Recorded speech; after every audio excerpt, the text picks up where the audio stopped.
সভাপতি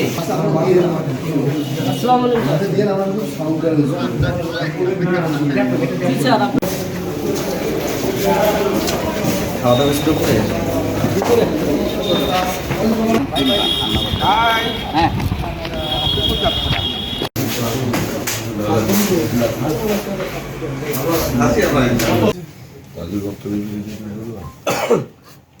বলছি না কেন ওরা যদি কোনো স্ক্রিপ্ট নেয় বলবো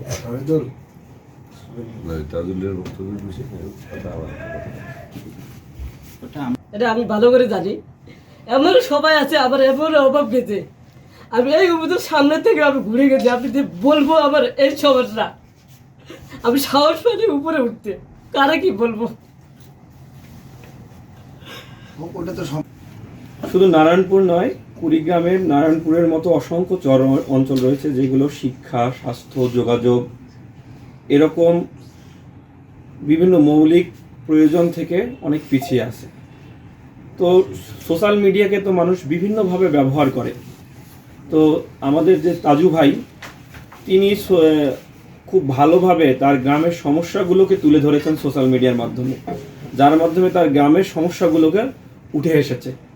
এজন্য আমরা তাজু ভাইয়ের এই উদ্যোগকে স্বাগত জানাতে এবং তাকে উৎসাহ দিতে আমরা তাকে আজকে আমাদের উপজেলা প্রশাসন নাগেশ্বরীর পক্ষ থেকে আমন্ত্রণ জানিয়েছি, তার সাথে সৌজন্য সাক্ষাৎ করেছি এবং সে তার এই কার্যক্রম যাতে আরও ভালোভাবে করতে পারে, তার গ্রামের সমস্যাগুলো আরও ভালোভাবে ব্যাপক পরিসরে সে তুলে ধরতে পারে রাষ্ট্রের কাছে, সেজন্য তাকে আমরা কিছু আর্থিক সহায়তা করি।